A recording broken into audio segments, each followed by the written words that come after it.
Anggita, di tempat Anda melaporkan saat ini bagaimana dengan ojek? Apakah sudah banyak yang beroperasi di sana? Iya, Julita, dengan dibukanya kembali operasional moda transportasi sepeda motor, baik itu ojek pangkalan dan juga ojek online, mulai hari ini tanggal 8 Juni, saat ini di Stasiun Cawang memang baik itu di pintu atas maupun pintu masuk bawah tempat saya berada saat ini, sudah ada ojek pangkalan yang mangkal di depan pintu masuk, begitu juga dengan ojek online. Namun memang kondisinya tidak seramai seperti sebelum Jakarta menerapkan pembatasan sosial berskala besar untuk pertama kalinya. Saat ini bahkan kami tidak melihat adanya aktivitas dari penumpang yang menggunakan moda transportasi ojek online maupun juga ojek pangkalan. Mobilitas dari penumpang yang menggunakan ojek online maupun ojek pangkalan ini lebih ramai terlihat sekitar pukul 9 pagi tadi. Dan terkait dengan kembali dibukanya operasional 100% untuk layanan ojek online maupun ojek pangkalan ini mengangkut penumpang, ini tentu ada ketentuan yang dituangkan pemerintah dalam keputusan dari Dinas Perhubungan DKI Jakarta, yaitu harus memenuhi protokol kesehatan yang ditetapkan. Di antaranya adalah ojek online wajib menggunakan atribut dari perusahaan aplikatornya, kemudian juga baik itu ojek online maupun ojek pangkalan wajib menggunakan alat pelindung diri atau APD, berupa masker, kemudian hand sanitizer, dan juga sarung tangan. Begitupun dengan penumpang yang diwajibkan untuk terus menggunakan masker selama masih berada dalam jasa pengantaran dari ojek online ataupun ojek pangkalan.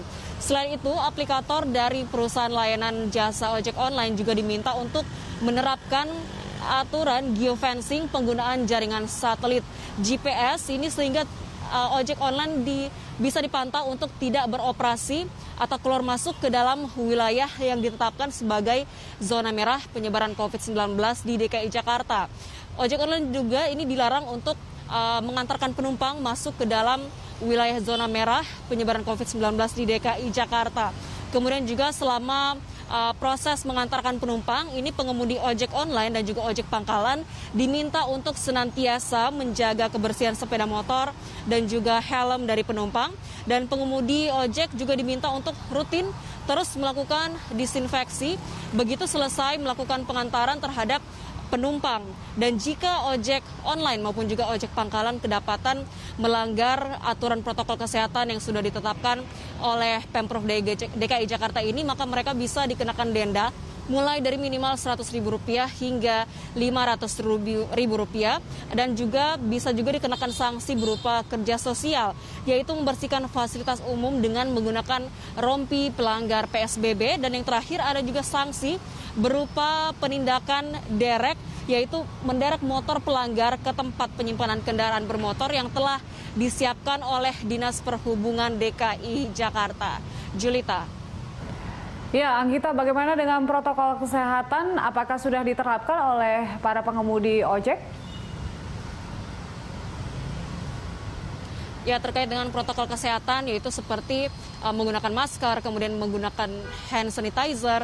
Ini memang kami melihat sebagian dari pengguna jasa ojek online dan juga ojek pangkalan ini memang ada yang mematuhi seperti menggunakan masker, begitupun dengan pengemudi ojeknya sendiri. Namun hanya sedikit sekali yang mematuhi aturan protokol kesehatan lainnya, yaitu seperti menggunakan pembatas plastik atau partisi di antara pengemudi dan juga penumpang. Tadi kami melihat hanya satu driver saja yang menerapkan protokol kesehatan tersebut.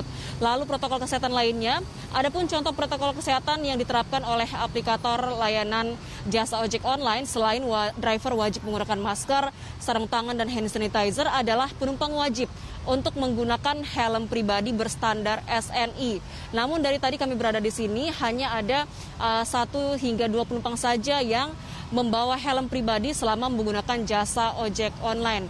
Dan terkait dengan protokol kesehatan lainnya juga adalah menggunakan partisi, dan tadi kami hanya menemukan satu driver saja dari salah satu layanan jasa aplikator ojek online yang mengikuti atau menaati protokol kesehatan tersebut. Tentu ini baru hari pertama, Julita, mungkin saja ini sosialisasi yang diterapkan belum merata sehingga belum semua penumpang tahu bahwa dalam menggunakan jasa ojek online ini harus menggunakan helm pribadi. Julita.